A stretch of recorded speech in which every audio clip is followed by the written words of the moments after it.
Cup champions, the Jersey Hitmen. Hitmen in Game 1. Josh Hankey. Josh, how you feeling after the win? Just sticks away! Oh, what an incredible...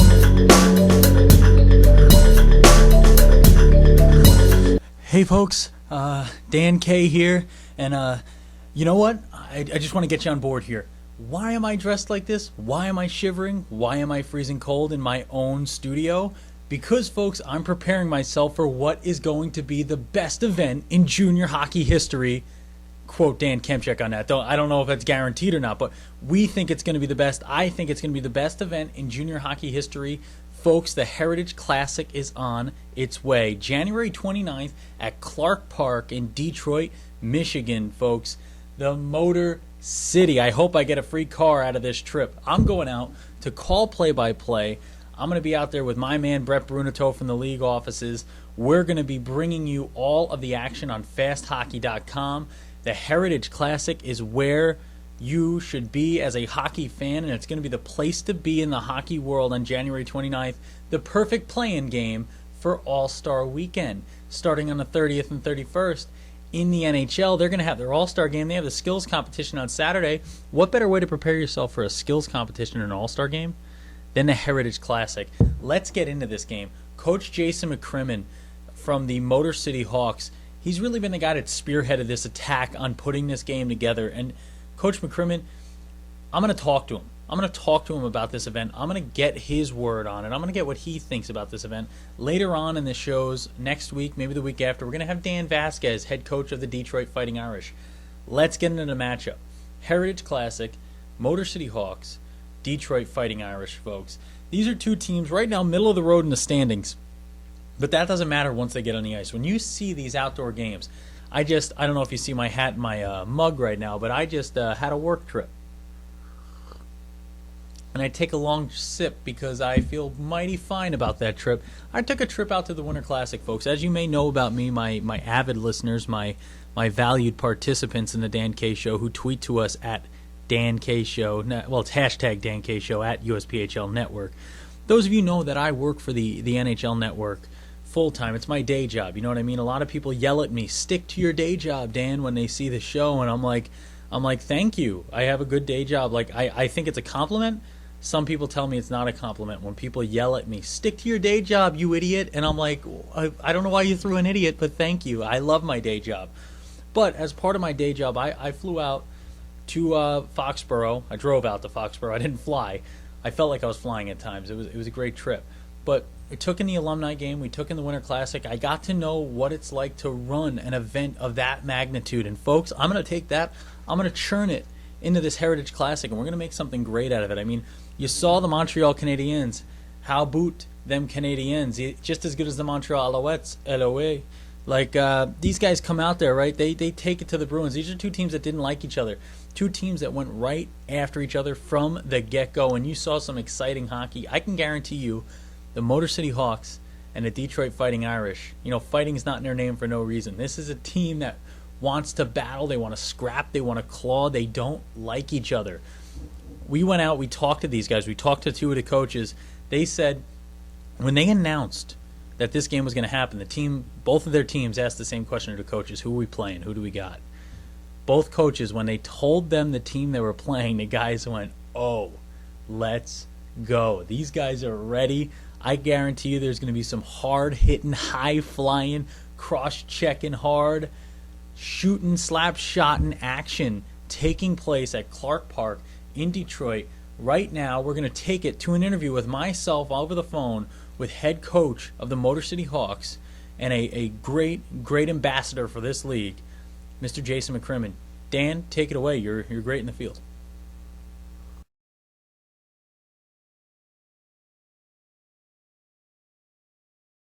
All right, folks, we're here introducing the Heritage Classic for the first time live on the Dan K Show with Coach Jason Mccrimmon of the Motor City Hawks. Coach, how you doing today?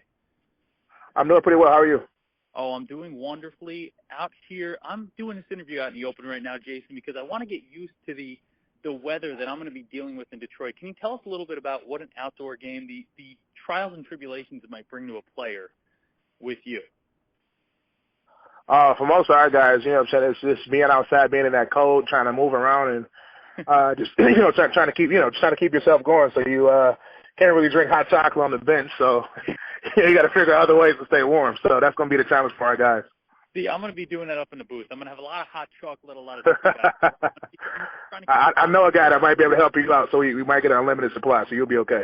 That's why you're the guy to know, Jason. That's it. So, now, talking about being the guy to know, you're the head coach of the team. You and Mark Gilman, you've put this together, this event at Clark Park, coming up. Talk to the people a little bit about the work that's gone into this event and why you're putting it together. Why are you putting together an outdoor game? Just the situation, like I said, in the city of Detroit. I'm born and raised from the city. I love the city, and like I said, the aspect of us being able to bring this junior hockey game to Clark Park, I think it's the first one they had, period, or in a very, very long time that we can think of. And for us to be able, I also own a nonprofit, Detroit Ice Streams, where we sponsor kids from the inner city of Detroit to be able to, play the game of hockey. So it's an expensive sport. We're trying to get it out a little bit more in the city of Detroit just to see, what the benefits are and just giving them a different avenue, other than playing basketball and football. So I think it's huge for us to be able to bring this outdoor game, just get awareness, to the city of Detroit for the USPHL, which is huge. And you guys are doing a great job with the marketing aspect to get it out there. So we're just happy to have you guys backing us and getting it out there for the city of Detroit and for our guys to get more exposure for the Motor City Hawks and the Detroit Fighting Irish. And like you say, you're doing it for such a great cause. You're growing the game, you're growing the sport, and you're not just growing the game itself, but you're growing the guys who play it. And you're growing a new group of players that you may have never gotten a chance to see because of the expense of the hockey world. Now, Jason, we're going to get into the game a little bit here. It's going to be the Heritage Classic. It's going to be a battle royale between yourself and the Detroit Fighting Irish. And I was told that when the two teams found out who they were playing, there was already some gasps and some excitement from the locker rooms. The guys really wanted to get at it right away. Can you talk about that? Oh, yeah, we got a pretty, I didn't mean to cut you off, but we got a pretty good rivalry. Last year we were the Motor City Monarchs, and, the Fighting Irish, they put together a great team every year. Vasquez does a good job over there putting together his guys, him and Flynn and Ms. Cruz, who's the owner over there. They do a good job of putting a good product on the ice. And, last year we had a situation where I coached there the year before. So, what I'm saying, I know most of the kids they had, and so we got to, like I said, everywhere I go, I want to try to build that family atmosphere. So it was like, that brother and sister type of aspect of, fighting over the remote control, when we played against each other, because, we knew each other so well, and it's just a simple fact of we got two good group of kids that want to work hard and want to, they're hungry for a W. So it's good to be able to own, between the two teams we have in the city, and that close proximity to be, the winner of the Battle of the Bridge, what we call in the Heritage, the Heritage Classic winner. So I think it's just a good rivalry that we're building for the last couple of years. Now you talk about the rivalry, we talk about all this. Now let's get into the event. How can someone get out there? Do you have any information on ticket prices and kind of location? We're doing $10 for adults, $7 for kids. And like I said, the proceeds are going to Detroit Ice Dream, so it's going to a great cause.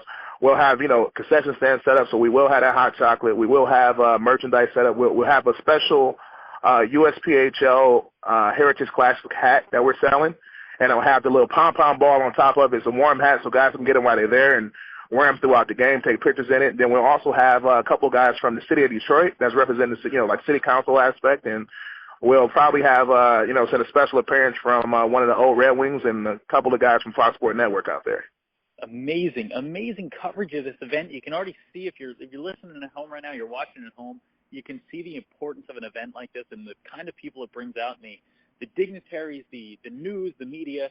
I'm excited to be out there. Now, final question here. Can you kind of give people a rundown of, I'm going to be doing the keys to the Classic, and I'm going to be talking to a few of your players as we go through the weeks here. Can you tell me a key to winning an outdoor game, and as a coach, a key on the ice? Oh, we got to make sure we keep our guys, interacting with the game. So that means we're not out there standing around. Because we're standing around, our legs get a little bit weak and not able to move as fast. Like I said, we're going to have a pretty much, it's going to be a cold night that night. So our guys got to make sure we keep our legs moving. We sit down on the bench. We're keeping our motivation going. We're keeping our excitement going. So our energy level is high. So we want to make sure we warm ourselves up just off the motive of getting a W and playing well in front of our fans. Coach, great interview. I'm excited for this event. We've just broken it to the people at home these last few weeks, and we're going to try to fill this thing up because I'm going to be on Fast Hockey. We're going to be talking to people. We're going to be doing interviews leading up to this event. Folks, the Heritage Classic is the place to be.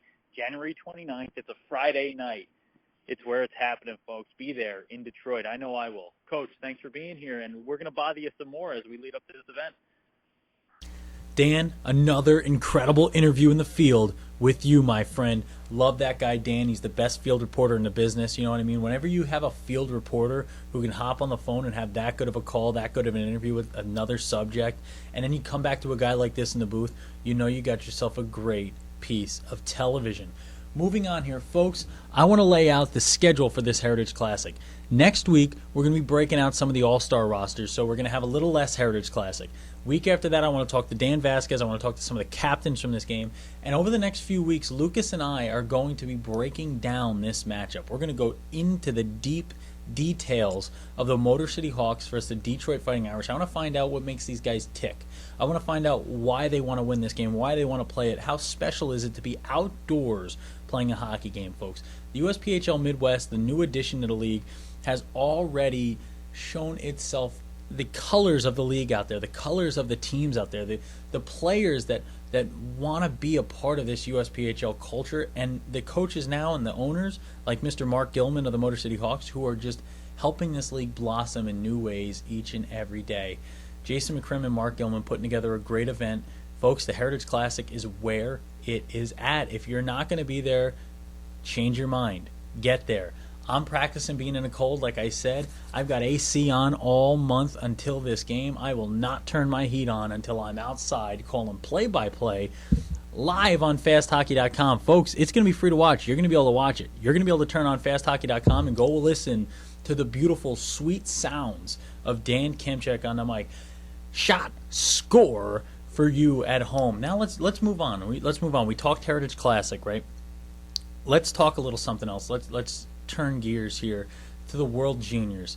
And I mean, we always release a little later, so we don't know the champion yet. But I just watched the United States squad get beat by Russia. It was a tough loss to take. And Finland, on the other hand, in the semifinals, upsetting Sweden. They upset Canada and Sweden in back-to-back games. Finland, the host, my favorite's to win it. We'll see if they pull it off. But the World Juniors, it's not just about these guys. I wrote an article, and if you haven't read it yet, it's going to be in USA Junior Hockey Magazine this month, and it's also on USPHL.com. I wrote about the fact that the USPHL, folks, it led all junior hockey leagues in America in active players within the World Juniors tournaments. I mean, that's an incredible thing. You got to stop for a second. You got to think to yourself, what does it take to have that big of a presence on the world stage? Because this isn't American athletes. This isn't an American league that creates American athletes. This is an American league that has a culture that is a part of the melting pot that is the hockey world. You know what I mean? The hockey environment, it's not a world where you don't see a lot of the Joneses and the Smiths out there. You know, like a lot of sports, you have a lot of American culture in it. You know, baseball is American as apple pie. I played it forever, and Kemchek, my last name, was something that didn't fit in. But hockey is a culture where you see, you got guys like Kachuk playing for USA. You know what I mean? You got that Eastern European flair, that Western European flair. You got guys from all over. You got the French Canadian. You got the Spanish. You got everything you can think of in this game. It's wonderful. It's a wonderful melting pot of sports, and the USPHL has embraced that. The USPHL has realized that, and what you're seeing right now is a league that is taking in players from around the world and making them next level players and next level contributors. The guy on the top of that list, Vadim Malinovsky, not just an amazingly fun name to say, but a guy who plays for Belarus, and the excitement on Belarus to make it to this tournament, for them just being there was the excitement. You have the relegation and the promotions of this level of junior hockey, and they were able to promote themselves into the top tier of hockey. And yes, the relegation comes, but Vadim Malinovsky puts a goal home. You have the TSN highlight that go watch on YouTube.com, USPHL Network's YouTube page. We have 6 other players from the USPHL who have been tearing it up. One of them, Ben Churchfield. By the way, I won't do my British accent because I feel like it's inappropriate. But Ben Churchfield tearing it up in net for Great Britain. He goes 2-0-0, folks. It's an undefeated tournament in net for Ben Churchfield. You had other guys. You got Matsaj Subic of Slovenia battling with Ben Churchfield in that group. And last but not least, of the guys that we'll name right now on the show, Sam Antonich. And if you remember Sam Antonich, he was on my show. He was on the Dan K Show, live at the Jersey Hitmen Showcase, and he's one of the brightest players I got to meet. This kid, the stories his teammates had about him, he was a character. He was someone after my ilk, someone who is from that same mold of when I played, I was the wacko, I was the crazy kid. I was the one who couldn't keep up with. You didn't know what I was thinking because I was a weird pitcher out in the bullpen. That's what Sam Antonich is on the hockey world. This kid goes back home to Austria, plays in front of a home crowd, and makes his Austrian team finish second out of 6 teams in their group. An amazing tournament for Sam Antonich.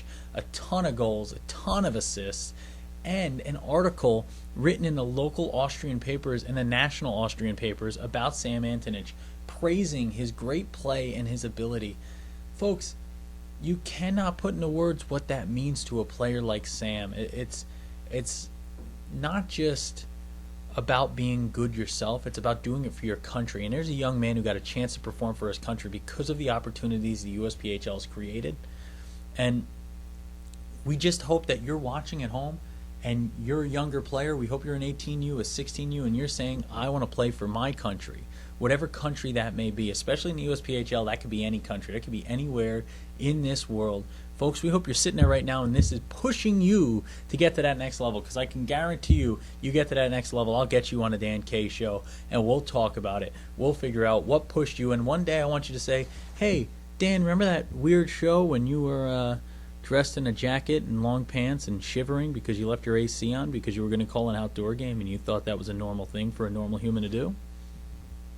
Remember that show, Dan? That inspired me. That inspired me to play. That inspired me to go play for my country. Folks, it's been a good time. I've had a really busy week, so this is a shorter Dan K Show.